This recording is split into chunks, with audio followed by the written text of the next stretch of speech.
I'm back, man. It's your boy Reylo. This is the Biblical Blueprint. We back with another one, man.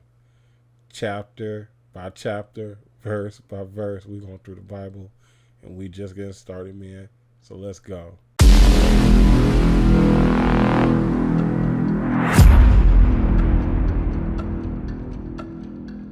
All right, now we got everything ready. Thank you so much for checking out the Biblical Blueprint. It's your boy Reylo. You know what I'm saying? We're, once again, chapter by chapter, verse by verse. This book, the Bible, is the best resource for life and business issues that you can ever come across. You know what I'm saying? And I'm going chapter by chapter, verse by verse to prove it. You know what I'm saying?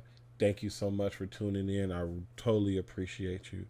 You know, let's go ahead and let's get into it. Today, we're talking about Genesis chapter 15, and we're talking about the covenant between God and Abram.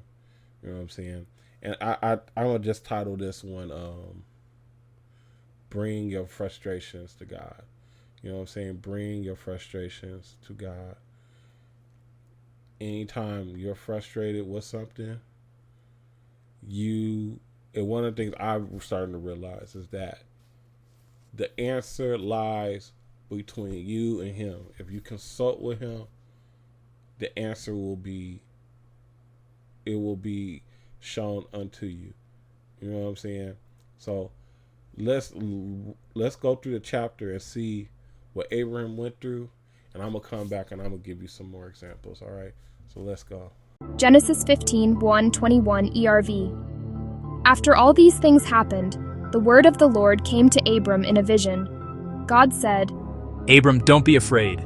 I will defend you and give you a great reward. But Abram said, Lord God, there is nothing you can give me that will make me happy, because I have no son. My slave Eliezer from Damascus will get everything I own after I die. Abram said, You have given me no son, so a slave born in my house will get everything I have. Then the Lord spoke to Abram and said, That slave will not be the one to get what you have. You will have a son who will get everything you own. Then God led Abram outside and said, Look at the sky, see the many stars. There are so many you cannot count them. Your family will be like that. Abram believed the Lord, and because of this faith, the Lord accepted him as one who has done what is right. He said to Abram, I am the Lord who led you from Ur of Babylonia. I did this so that I could give you this land. You will own this land. But Abram said, Lord God, how can I be sure that I will get this land? God said to Abram, We will make an agreement. Bring me a 3-year-old cow, a 3-year-old goat, a 3-year-old ram, a dove, and a young pigeon. Abram brought all these to God. Abram killed these animals and cut each of them into 2 pieces. Then he laid each half across from the other half. He did not cut the birds into 2 pieces. Later, large birds flew down to eat the animals, but Abram chased them away. The sun began to go down, and Abram got very sleepy. While he was asleep, a very terrible darkness came over him. Then the Lord said to Abram, You should know this. Your descendants will live in a country that is not their own. They will be strangers there. The people there will make them slaves and be cruel to them for 400 years. But then I will punish the nation that made them slaves. Your people will leave that land, and they will take many good things with them. You yourself will live to be very old. You will die in peace and will be buried with your family.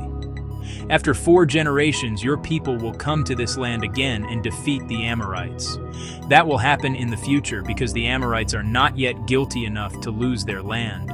After the sun went down, it got very dark. The dead animals were still on the ground, each animal cut into 2 pieces. Then a smoking fire pot and a flaming torch passed between the halves of the dead animals. So on that day, the Lord made a promise and an agreement with Abram. He said, I will give this land to your descendants. I will give them the land between the river of Egypt and the great river Euphrates. This is the land of the Kenites, Kenizzites, Cadmonites, Hittites, Perizzites, Rephaites, Amorites, Canaanites, Girgashites, and Jebusites. Genesis 15:1-21 ERV. All right. So it's chapter 15. You know what I'm saying? This is after Abram went and beat up all the kings and got Lot back when the kings done captured them. You know what I'm saying? He still kind of got, you know what I'm saying, PTSD. You know what I'm saying? But God is going to protect him. God is his shield. You know what I'm saying? It says it in there. So, you know, God is his shield. But Abram still has other issues, right? His main issue is that because remember, Abram is balling, big boss out here. The biggest boss that they have seen thus far. And he realized that he's not going to leave any of his fortune to anyone except his slaves. You know what I'm saying? And it's frustrating him. You know what I'm saying? He would rather have somebody through his line. You know, Sarah is barren with kids. Barren with kids. She is not able to produce kids anymore. Well, kids at this moment, I'm sorry. And this is frustrating him, right? And this is a clear frustration. You know, I can only imagine being probably say if I'm a billionaire right now and I didn't have no kids to leave it to. You know what I'm saying? Regardless, even if they would have messed it up or, you know what I'm saying, fought over it in the future, it brings you a certain type of peace and a certain type of joy knowing that you're leaving something for your family for the future. You know, one of the things I always like to bring up is that my grandfather, he was probably one of the greatest men I ever met in my life. And he left things for us in the future, you know, and I would have never thought that it would have lasted this long. I remember he had a nice pickup truck. He always talked about, man, keep your truck up, keep your things up. And I still have this truck to this day. This guy's been gone over 15, almost 20 years now. And I still have the pickup truck. We had houses, you know, he started off with getting one house, and then when he got to another situation, he got another house for my mom. He put my mom in the house, and we still have those houses to this day. And it helped us to where, you know, most people, and I live in California right now, most people pay a crazy amount of rent. And we probably pay 80% less than what some of these people pay, all because my grandfather left stuff behind. And I see why that could frustrate Abram, because you want to leave things for your family, especially through your seed. It's nothing like having your own kids.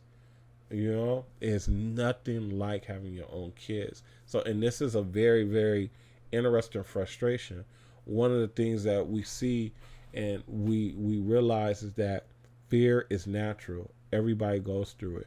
Remember, this is the biggest boss, the first action hero, and he has a legitimate fear that it's just all it was all for nothing, you know? And him bringing it to God is just it just gives you a blueprint on what to do when you have certain issues like that. I have personal issues like that. And honestly, I do bring it to God.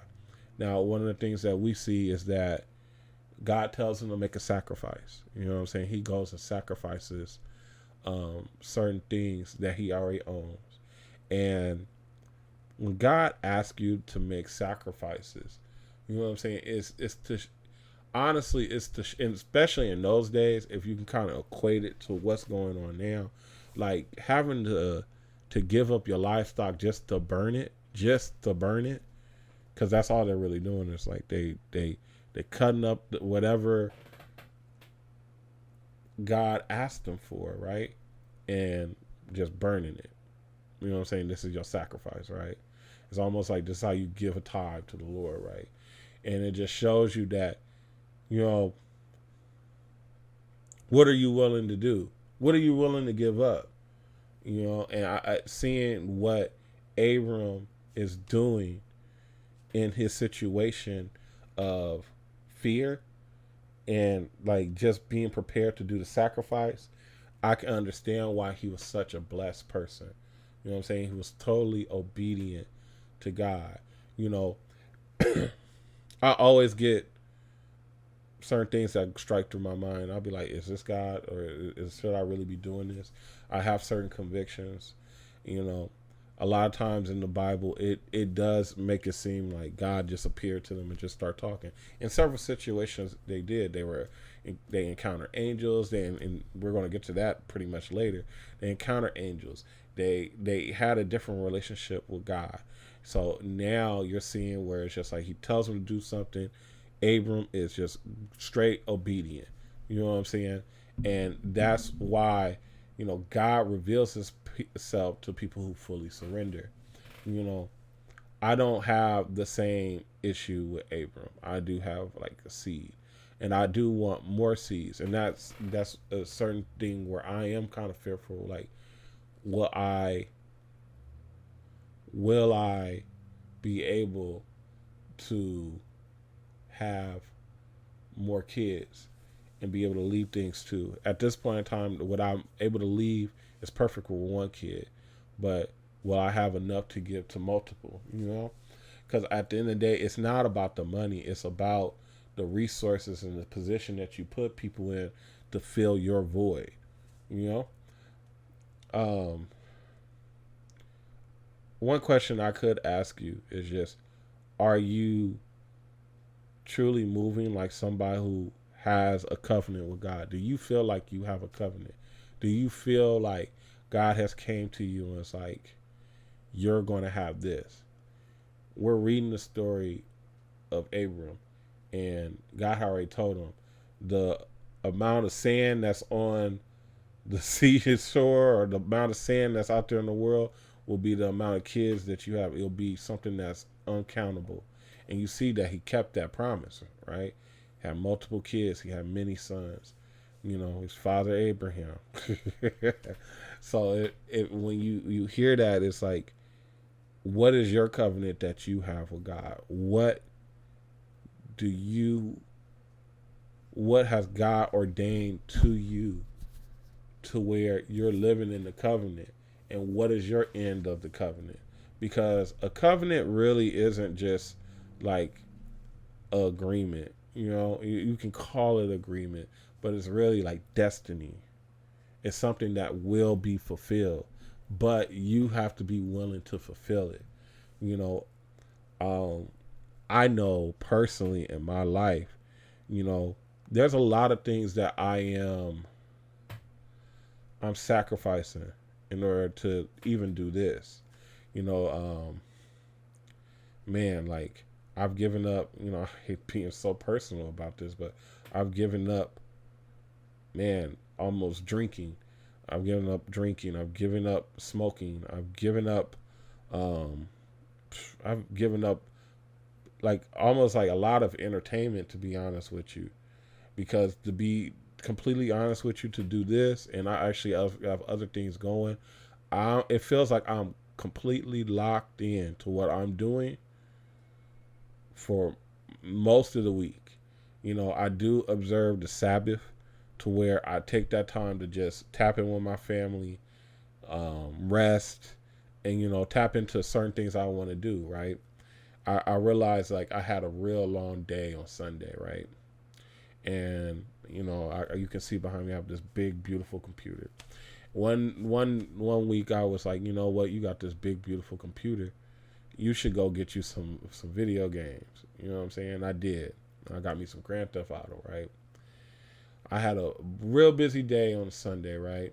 And usually I created this regiment where I'm like, all right, Sunday, let's get straight to work. You know what I'm saying? And I was like, you know what? I'm kind of tired because I was already doing stuff during the day. I was like, let me unwind and play the video game. Where I kind of told myself, in order to be successful with this, you have to sacrifice playing any type of entertainment during the week. You need to be fully locked in. And I couldn't believe it. Just me playing the game for like 2 hours or so really kind of threw me off. You know what I'm saying? It didn't throw me off too much, but I seen where I was like, I need to keep my word with this. I need to just stay focused. You know what I'm saying? So for some people, it may feel like, Oh, that's a little bit too much. You can't play the game for like 2 hours on a Sunday. You know what I'm saying? How much work can you get done? Bro, I'm just telling you, once you start making covenants and agreements and making like certain pacts with yourself and pacts with God, you gotta fulfill this. I feel like this is my calling, so I have to complete this. You know, some of you have not gone through experiences where you feel the presence of God, and some of you have not lived in complete obedience to where it feels like you're in covenant with God. And what I want you to do is go to Reylo.tv. When you go to Reylo.tv, check out the Miracle Blueprint. It is a program where for 40 days, you're just going to be obedient. And at the end of those 40 days, you will see how God moves in your life. And you will create a miracle. It's the blueprint to create miracles in your life. I can tell you all the times I've taken this thing to where it's created miracles in my life. It's right now, me just doing this is displaying the miracle, because I wasn't doing this a while ago. And even the way I'm doing it and at the level I'm doing it is just nothing but the power and the grace of God. Go to Reylo.tv and check out the Miracle Blueprint. So when it comes to this, right, we talked about life, we talked about sacrifices, we talked about bringing your problems to God. How does this help with his business? You know what I'm saying? Like, how can we tie this into our business? You know what I'm saying? And one of the biggest things that I see is that you should never negotiate your destiny on your current situation. Never negotiate your destiny based on your current situation. You know what I'm saying? Why I say that is because I made a really big mistake not too long ago, right? I made a big mistake and it hurt me, but I feel like I went through that to tell people more about the power of the Sabbath. You know what I'm saying? A lot of people disagree with the Sabbath. I observed the Sabbath on Saturday.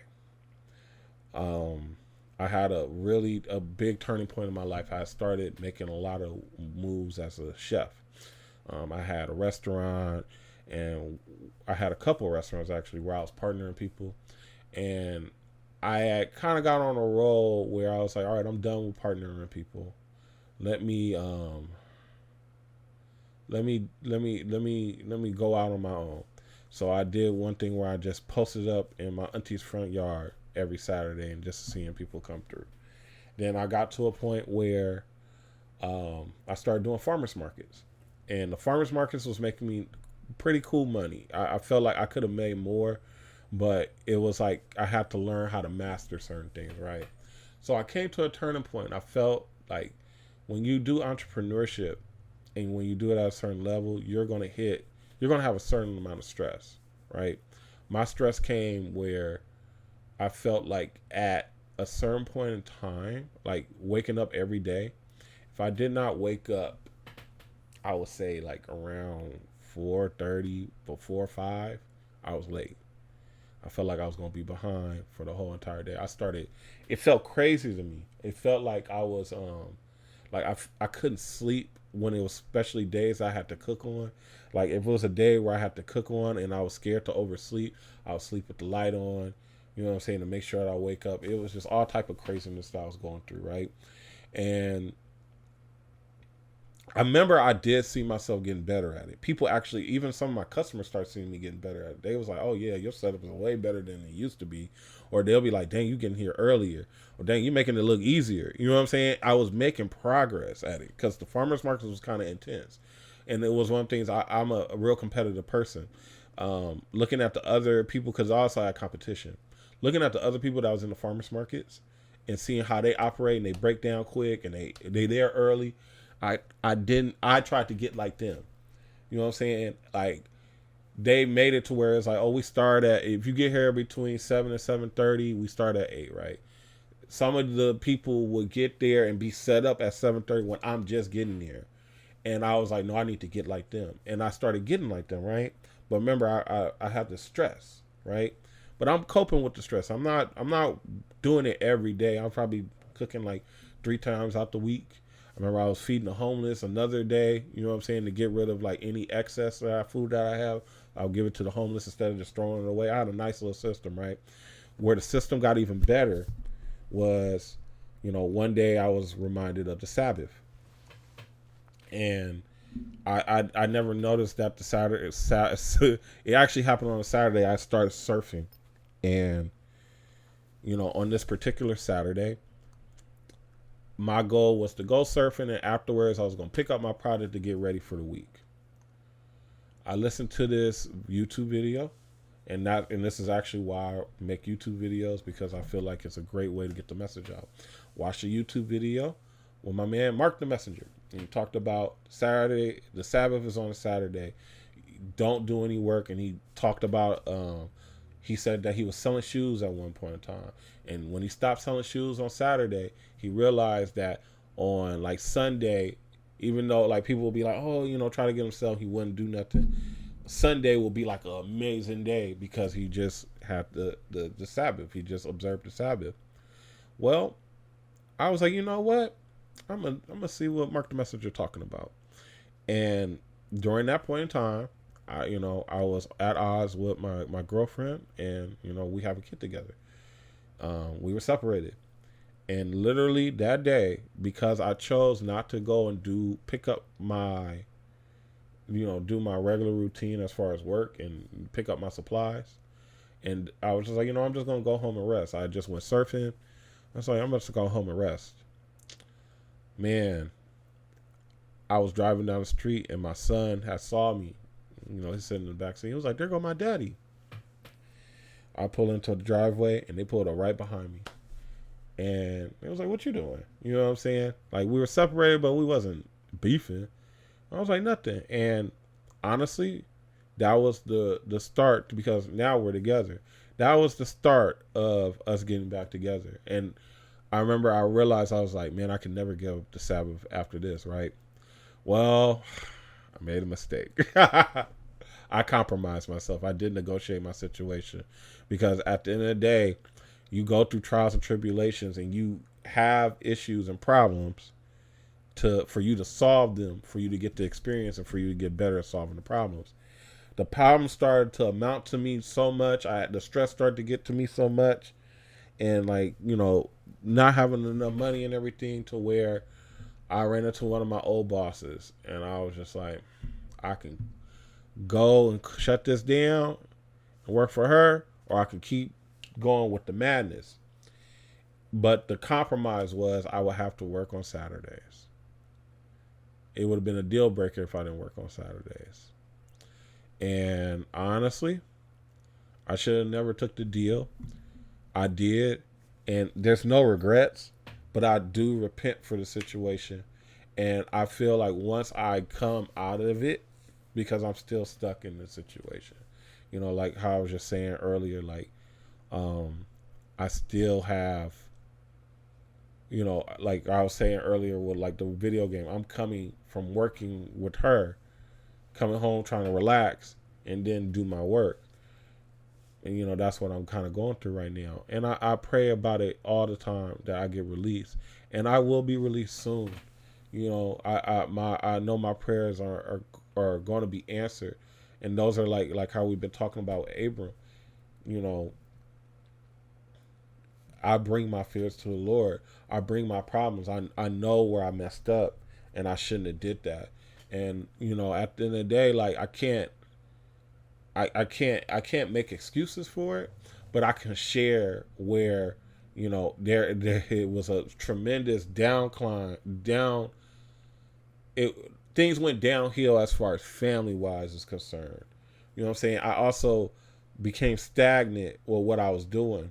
While I don't feel like this was like a scenario where it was like you should have did this or should have did this, it was just a season where, of course, I had to learn the power of the Sabbath, but I also had to reinvent myself, because I'm more than just a cook.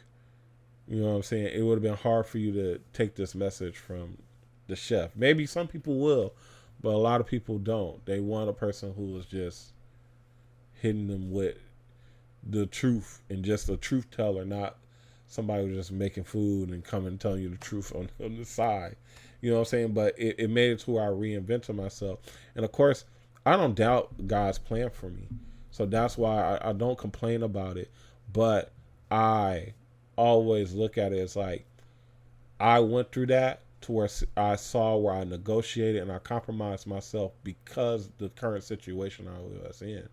And I have to make it to where I never make that mistake ever again. You know what I'm saying? One of the things I can ask for you to do with this situation, staying on theme and tying this chapter into your life, is start speaking and building in the future as if it's already secured by a covenant. If you know that this is what you're supposed to do, start speaking and acting like that's why you're seeing me saying God has a plan for me. I don't doubt it. I know what I'm doing right now. It doesn't matter that I've only got a couple views right now. Eventually it'll turn into thousands. It'll turn into to millions. I believe that, and that's the only reason I'm doing this. And then, I've also started to align. I want everybody to always align your business, your art, your money with your descendants in mind. One of the big reasons why cooking had to kind of take kind of like a back seat, cooking for me, and I'm a real talented cook. We keep rocking with me. We'll get to that part. But man, like with cooking, you need to be, if you have a restaurant, you need to be there every day. I had a restaurant, and I remember my mom came to me and was like, your son misses you. And I started to see it. You know what I'm saying? I just started to see like how he was down. He was still like a baby at this time. And it was just like, he's not verbalizing it, but I'm seeing it in his demeanor, And honestly, like I've had other situations where I could go get another restaurant. It's not about if I can do it or not. How's this going to affect my son? How's this going to affect my descendants? You know what I'm saying? It's pointless to work and have this big old whatever, and you didn't spend no time with your kids. It's pointless to where if you're stuck in this place and it's like you can't go to the soccer game. It's pointless to be in there and you can't be there to handle certain issues and answer certain questions for your kids. You know what I'm saying? Or just spend that quality time. So if that is one of the biggest things I can leave with you to apply from listening to this and watching this, is that align your business, art, and money with your descendants in mind. Because that's one of the things that I'm doing, and I want to just pass that on.